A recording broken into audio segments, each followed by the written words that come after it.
Welcome to another episode of the YFC podcast. And today we have with us Master Trainer Wayne Du Plessis.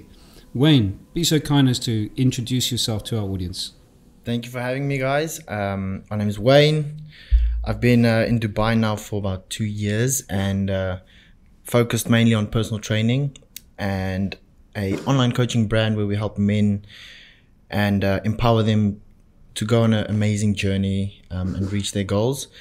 And so I've been doing personal training for about a decade. It's been a while, and been very fortunate that it's my passion.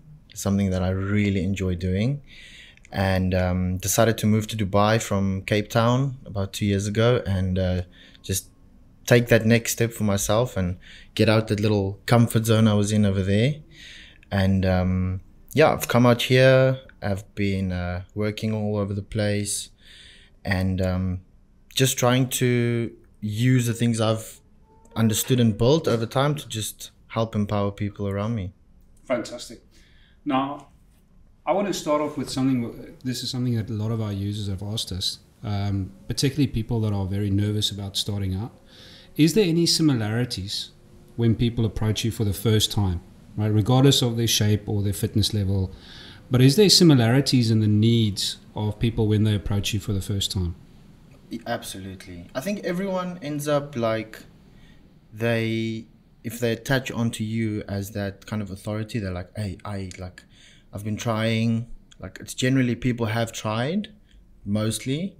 It's only the younger group of people that haven't really tried, but most younger people have gone through sports in their life, so they've been active. But people have always tried and they haven't found something that works, and then very discouraged in a way. So people generally come discouraged and just kind of lost, right? And then the general issue is, I need to lose weight. I think that's always been the... Yes. I don't need a personal trainer. I don't need to lose weight. like, what's that connection? Exactly. And I think it's my responsibility to help guide them, because we're very emotional and visual, right? We think, where I am right now, I'm not happy with this. I need to be there, and that'll make me feel like that. I want to feel like that. But they don't understand the process. I need to guide them in that direction. That's when you can dive into the extra stuff. Yes, you need to lose weight, but you also need to walk a bit more. You need to stretch your body. You need to get rid of pains and all these extra things and progressions along the way. You need to give it time for them to learn and attach to those things as well, and not just the weight loss or whatever. But it's quite a process in general. So how would you get someone started who's afraid, right? I mean, we have so many people that they know they need to get started, right? But they're sitting on the couch and they're like, oh, I need to start this. But they fear going to the gym. They fear approaching someone who they've never approached before and have to admit, look, I have a problem with my weight. How would you approach that person and get them to get started and actually have the confidence to approach a personal trainer or approach the gym and say, listen, I need some help? What would you say to them? It's a tough one. If you're speaking to one person, there's a few questions you can ask. But for most people, generally, it is trying to get them to understand that the situation they are in is just causing them anxiety, right? Because they don't know where to go. They lost. The direction is just not there. And try and educate them towards understanding that once the direction is there, once the plan starts to fall in place, that sense of progress and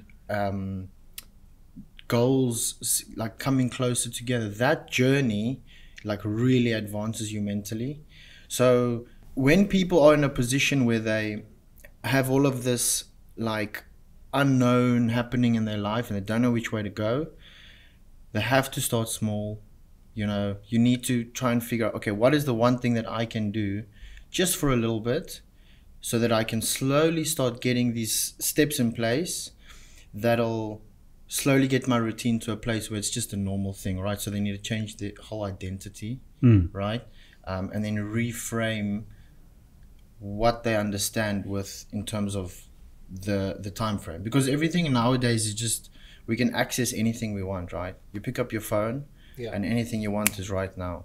But that satisfaction from hard work will never happen, right? And everyone's selling a shortcut or some quick way of getting there. So that mainly is so important to get people to understand how they need to approach the thing they are looking for and how to anticipate that kind of over time. Because if they can understand that and accept that, they can actually start with the small things, you know? Yeah, I think that's another major issue with the current state of social content, right? We talk about lifestyle changes that would transform you for the longer period of your life rather than the short-term goals. But the human tendency is always the short-term goals are the easier ones to achieve, which is then the attractive content that you consume, where you see, oh, lose weight in 30 days, you know, lose 15 pounds in 6 weeks. Yeah. You know, those are those catch lines that you see on social media, and everybody is like convinced that, okay, that's the way I go for it. And, you know, the summer's around the corner, so why not get my 6-pack in 6 weeks and, you know, take these shortcuts. So what would you want to tell our audience and the negatives of taking these shortcuts, which would eventually, you know, many of us have gone through it and we know that you'll gain back everything that you've lost. But probably it'd be important for them to hear it from you as an expert in the field on the negatives of taking those shortcuts. That is a very big thing, because that's another thing all of these people have in general, right? Is I tried this, and then when I asked them, it's like, oh, it was a few weeks, you know, I joined this program and it didn't work out. But people, we like that something might be accessible to us quick. And the problem is people generally dive into things head on, right? Once they make the decision, they just dive in. So if they're not prepared to understand the reasons why they are doing it, number one, and also what are the important things to actually consider, right? So people will change their diet, they will change everything. But then once that time period is over, they jump straight back into the environment where they used to be, right? So your environment completely dictates how comfortable you are, kind of things that will always get you to do the same thing. Right? We always have these kind of moments where you tend to go towards what you are familiar with. And if you go from that program and then all of a sudden you're back in your same exact environment, you've taken away all of that routine or whatever, that's when it goes back to normal, right? So people need to understand you cannot do that without changing a lot of things in your life, but forever, right? So if you can change a lot of things, and whether it's people that you surround yourself with or habits and things that you try and find pleasure in, and start pushing it for enjoyment, that is where people start to just like change at night. That's my listen, problem. I'm guilty as well. But you end up like finding a balance, and once that new sense of identity is found, new actions just align with you better, and then the old actions that you used to take and those habits, they just fall away, you know? Instead of it being, oh, I'm going to jump fully into this new thing for 30 days, I see the results, thank you, and then straight back to whatever it was before. I think also one of the things that is, and I mean, I don't think it's ever changed, but when I was still in training, is that the first thing that people would ask you is like, okay, how much weight will I lose and how long will it take, right? It's like the expectation is, oh, okay, well, I'm going to start now, like you say. I'm going to start now, and then I'm going to lose it, and then happy days, I'm done, right? Here I go on. I don't think that they fully understand the expectation from you as a trainer, right? What the commitment is that you need to make, and what you can expect to get out of the first 2 weeks, the first 4 weeks, the first 3 months, right? So I think what is important is maybe you can give us an idea or just tell us, if I'm new, let's say I'm 2 meters tall, I wish, right? And weigh 130 kilos, right? And now I'm going to start going to the gym. What is a realistic expectation that I can have when I start working out? I think it's that combination of what you're expecting with what's actually your reality, right? Because people, How much are you ready to give in? Oh, 100%. yeah, right. But normally also these quick ways of doing things are sold to people by other fitness experts, which we sometimes wouldn't call experts, and they have this perfect representation of what it will look like if you do what they want you to do for those 30 days. So they're just selling something that'll quickly get you to do that. Mostly it's not going to work. But for the people like getting into it, right, they need to understand 1 week you're probably just going to be tired. Your body's just going to be hurting. Yeah. If you are working hard. Even if you don't work hard, I think that's what people also don't understand is that first 2 weeks, it's just about getting to the gym. Yeah. And if you walk in there and you see all these people around, you're immediately in an environment that you placed yourself willingly to do something, right? And once you get there and you've done that for 2 weeks and you've done something, you now are familiar with that. 4 weeks time, you can probably already see a decent amount of progress, whether it be some strength things, generally strength, some weight coming down, as well as just the things that people don't actually think about, which is your mood, your energy levels, how your joints are feeling.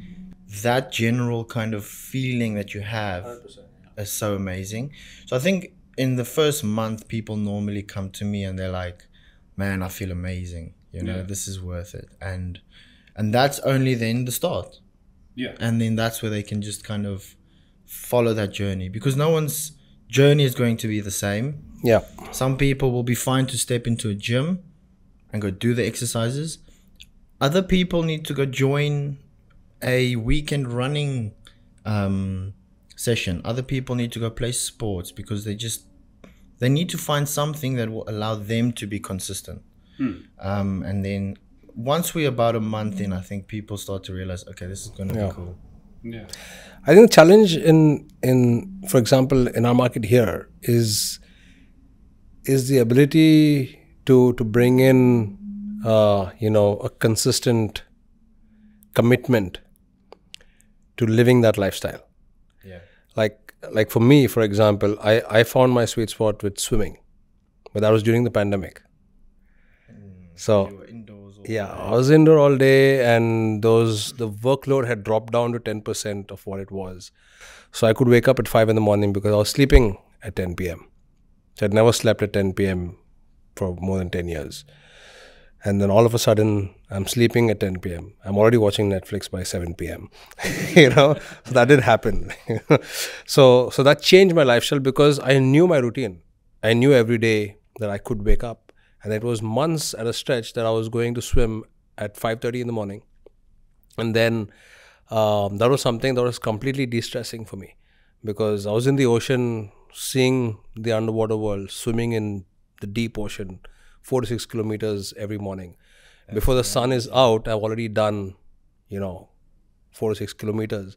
And I feel so fresh, and I could think well and how to reinvent and, change the direction of our business and achieve a lot more in those hours. But that was because the lifestyle allowed me at that time. I think with our work style and our work-life balance rather, that's always a challenge. So what do you recommend to people who live that lifestyle right now, who are not working a 9-to-5 job like in our industry, who have these erratic work hours and it's not every day that you start at the same time? How do you balance out and bring a routine that still gives you the flexibility to dedicate those hours for your body?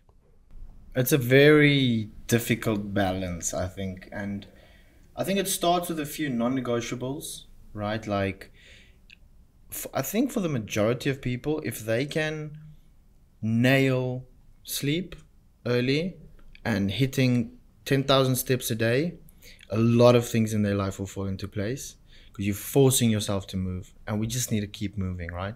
Our bodies really like moving. And like you said, your sweet spot at that point was swimming.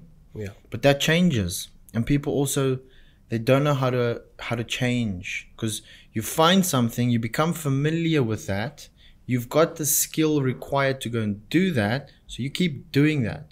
When that thing is no longer an option, you need to go and acquire a new set of skills. And that's where the uncomfortable cycle comes in again. It's like, okay, now I need to sit down and actually bring my goals into my consciousness and understand that's what I need to achieve. I need a new skill now, right? Because you just don't have the skill set required to go and do the thing.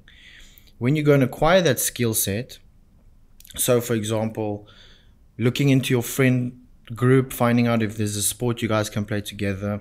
Are you going to go and walk in the morning or in the evening? Are you going to walk at lunchtime? Are you going to commit to doing some exercises at home somewhere in the day? And then you go and work to figure out what are the skills needed to go and do that. And then that works for you for a period of time. But then life changes and you need to adapt. So you just need to, I think, always understand there's things that are going to come and go in your life. You're going to have to find a way to just move. That's why I said if people sleep, they've got the energy. And if they do the steps, they force themselves to move, right? You have to go and do something. So you should have a few non-negotiables. You should also allow yourself to explore and try different things. And sometimes you're just not going to be good at something. But then you go and get the skill and you will find some fulfillment there. Is that maybe why there's been a growth in the popularity or the demand for online coaching? It's like you feel like, okay, look, I'm going to have to go to the gym. It's going to take me 20 minutes to get there. It's going to take me another 10 minutes to get there. And that's half an hour. Then I've got a gym for 45 minutes. Then I have to give I'm losing 2 hours of my day, right? Would you say that the reason why online coaching had become so popular or such a big demand for it is maybe because of that? Because now I can do it, maybe I'm at home. So now I don't lose that hour in traveling backwards and forwards, and I can get a minimum amount of equipment and I can do it wherever I am. Is that maybe part of it, or do you think it's something completely different? I think it's a big part, because people generally want to fit things into their day. And if you can cut out that whole extra hour, you still got the program, you still got the person supporting you, even though it's online, and you just need to go and execute, right? So it's a big component. I think it's generally like, I mean, I've even had people sign up to our online program that have never trained, right? But the complexity of that program is dictated by their skill level. And I need to be able to assess that, right? So I think it's not just people who kind of know how to do it. It's just people who know how to fit it into their day where it works for them. They find a coach, for example, me, who they know they can be compatible with, and I can fit into their day any time of the day. Whereby if I'm in the gym, most people want peak hours. Yeah. So now they need to sit in traffic to get to you in peak hours, or all my slots are filled. So they just can't get to you anyways. So it's a really good option, I think, for people. That just makes a lot of things more accessible. Yeah. So it's very, very big component. If people are thinking about, like, I need to start then maybe getting into online coaching, right? How does that work? They contact you, they get in touch with you, and then what is the process from there? I mean, it's the traditional is where I'm going to meet Joy, I'm then going to do an assessment with him, I'm going to see what his ability is, right, and what his capability is at the moment. And then I'll prepare a plan and we'll talk about it and we'll go through it and I will guide him along the way. In online coaching, how do you address those same requirements? I think it's very much just the same thing. So we have a call where we cover everything, and it's just a good detailed discussion. The only thing that I don't have access to is physically looking at you doing an exercise, but we can do that on video. So on a video call, it's easy to assess range of motion, strength with an exercise, so much things that's like easy to assess. For example, I'm very attached to my physio from back in Cape Town. We do online Zoom calls for our sessions. And I've actually had in-person people in Dubai try and help me I didn't get the help I needed. So that's actually when I went back to her, and within the first few weeks, problems resolved. So you just need to understand how you can really, really get the information you need to put the right things in place. And I think that is up to me as an online coach. But you've got the call. We've got all the videos we need. Generally, it's run through an application where they can see each exercise they need to do. I can have online sessions with them like we did in lockdown with everyone. And I can assess everything from there. So you definitely lose out a little bit on that real in-person kind of experience, and there's some things that you just can't do. You can't push someone to be like, hey, stay that side or whatever. When they're doing a plank and the body is too high. Yeah. You just say, wait, down. But I think also you gain a lot of other things. So a lot of people have a decent amount of understanding of how to move their bodies. But now they gain a lot of other things. Like you mentioned, the time. They get so much time back. They get also a program that guides them every single day, whereby with the PT, you're normally going to see him 2 or 3 times a week, which is 3 hours spent with one person. Whereby with the coaching program, you've got an entire program that covers however much training you need for the week, however much guidance you need for a week. We, for example, have an online community that, everyone supports each other and everyone checks in on each other. So it's a very different experience, but also it's a lot more affordable, which is a big thing for a lot of people, because personal training, especially in Dubai, it can get quite pricey. So I think you lose a little bit of that personal touch for a lot of other things as well, that can come into play. So what do you do to ensure the person is following the program, or rather doing it the right way? Because that's, I think, one of the things with, like, for me, I would have a personal trainer not because I need to be told how to do a particular program, because I've been doing it with the same personal trainer for years. Right? It's just that there is someone there who is clocking my session. And I have a commitment to be there. So now, because I've made a commitment and I booked a session, come what may, I'll make sure I'm there. Right? So that was my investment to push my own dedication to meeting my goals. Because as soon as I'm not answerable to someone, or like I've not given a commitment to anyone, so it's me then committing to myself, which is, okay, I finished late, so I'm not going to work out tomorrow. I'll do it in the evening. And then it's my bag just enjoying a ride to work in the boot of my car and then going back home. Your bag goes on a day trip. Or the same thing is like, I'm not going to make any food to this evening. I'm just going to order in. And you know what you're ordering, and you go like, I'll just work a little bit extra tomorrow, right? I'll run an extra kilometer. You never do. You're always going to tell yourself, I will, but that's just really to calm, that self-guilt. You're like, all right, I'll work it off.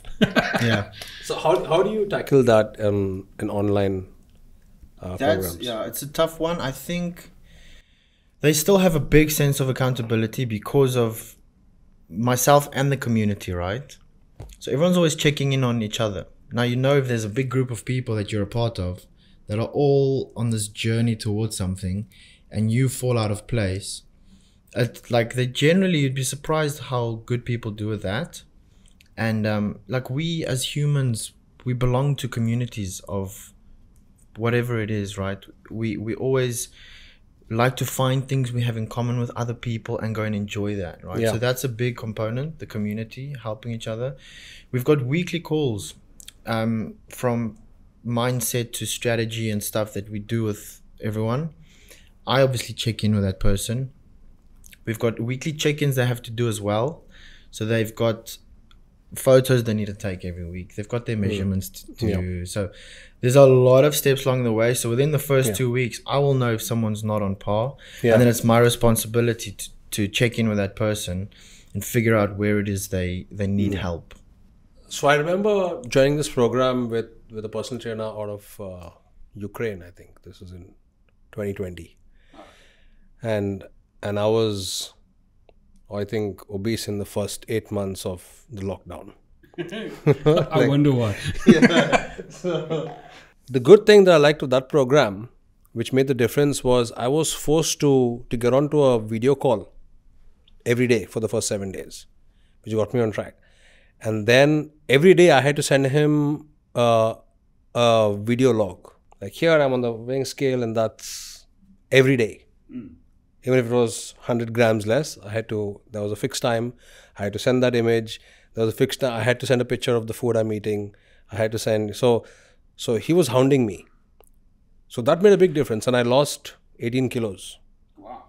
In about half a year. Of course, the target he said was don't expect more than 5 to 7.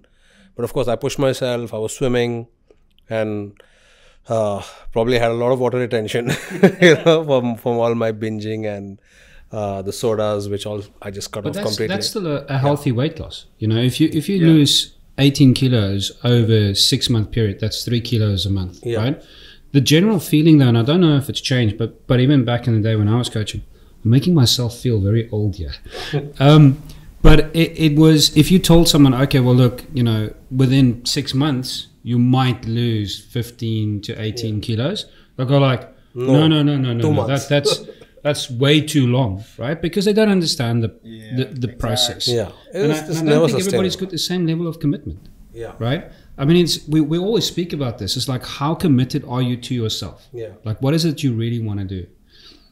I think that the thing that we read in your blog post, right, which is, by the way, very good, and it's on the website and people can go and have a look at it. It's that you were saying people need to find a rhythm, one, right, so that there's a routine that suits them, and that they need to go and they commit to it, and then they need to find a support group. And I think that's also very, very important, right? Because if you think about it, let's say, for instance, I lose out a day, and I saw this in CrossFit a lot, right, is that if you're in a CrossFit environment, you're competing every single day, and you're on that leaderboard, and you see each other every single day. And if you're not there one day, there's going to be like 2-3 people calling you and going like, hey, where were you today, right? Or tomorrow you come and they go like, where were you yesterday? Why weren't you there? So I think that is a really important factor, is having the right type of support around you. People that are going to continue to encourage you and motivate you, because it's difficult, right? If you have an ambition of like, I want to lose 20 kilos, and in the back of your mind, you're going like, man, this is going to take 6 to 8 months. Yeah. It's difficult to sustain that if you're completely doing it by yourself. And I think now with all the softwares and all the apps that track you, I mean, we saw it from our recent review of our DFC engagement that there was a 68% of our participants that were using a fitness wearable. 68%, that's a lot. We were expecting that to be way below 40% at max.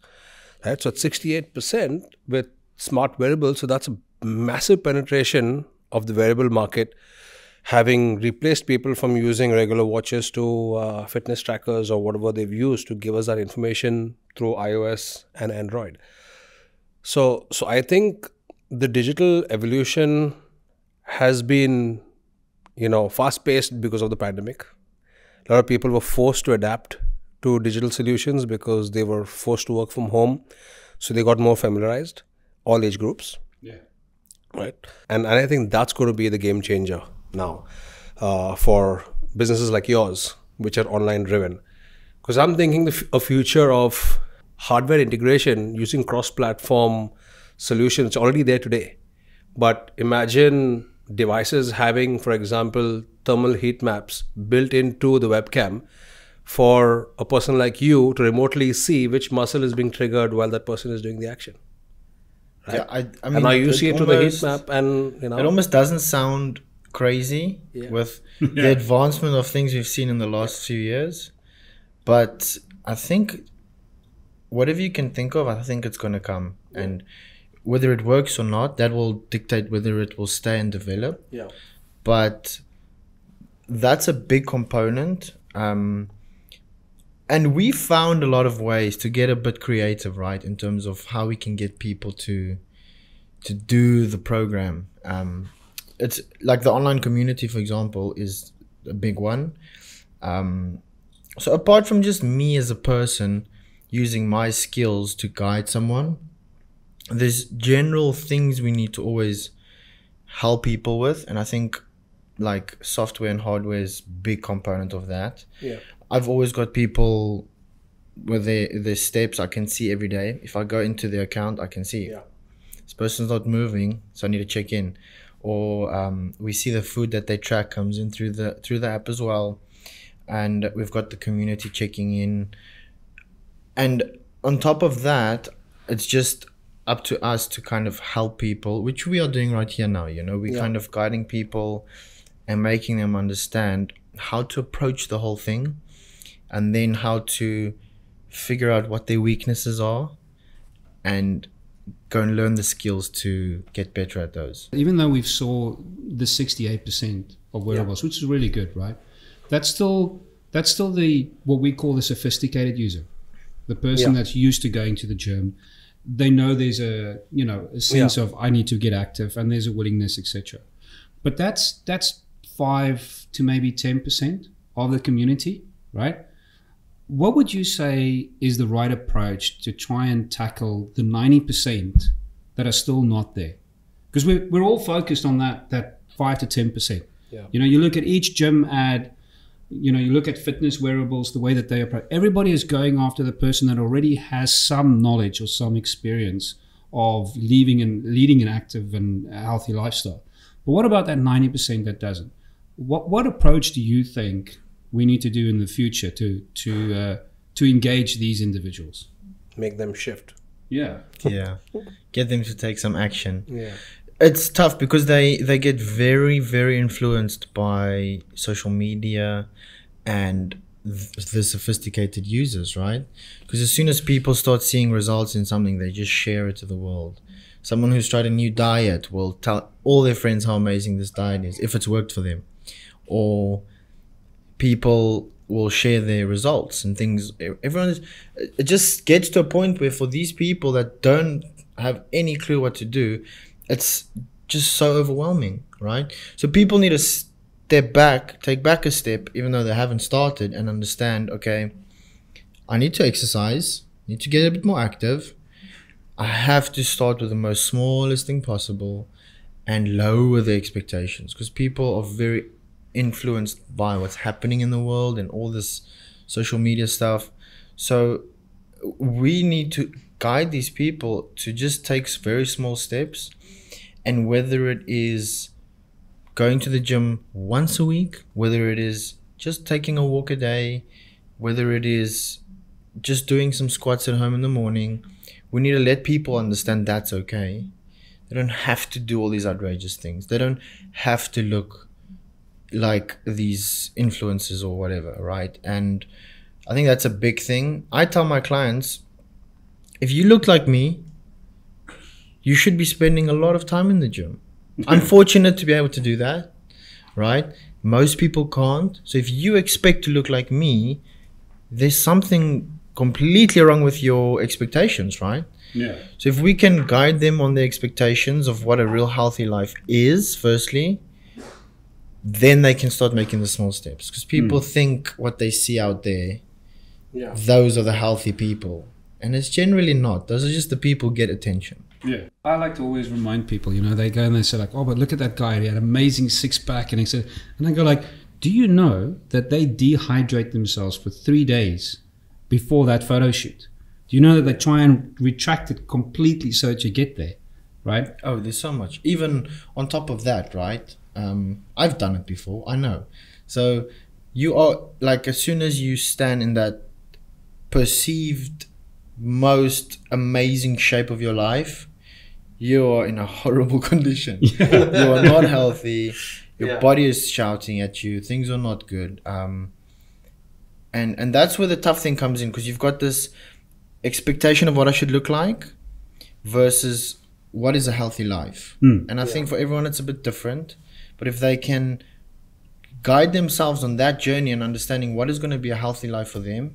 For some people, it might just be stretching a bit so that they can play with their children on the ground or chase a ball with their child, right? So maybe just walk a lot and just build up your cardiovascular system. But we are very influenced by what's happening online. So that's why we need to do more of this stuff and tell people it's okay to not look like that. It's okay if you can run around playing with your child and have good mobility.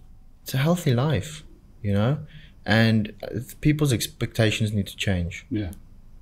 No, and I think that is probably the message that we need to take away, right? Is that we need to improve the way that we educate the user, the average person that is, you know, sitting on the couch wondering what to do, that I haven't seen on our social media.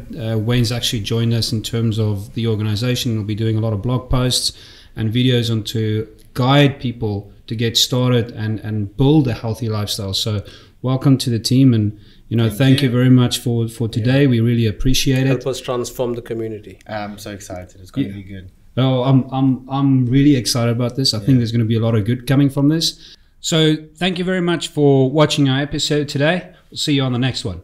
Don't forget to like, share, and subscribe. Thank you.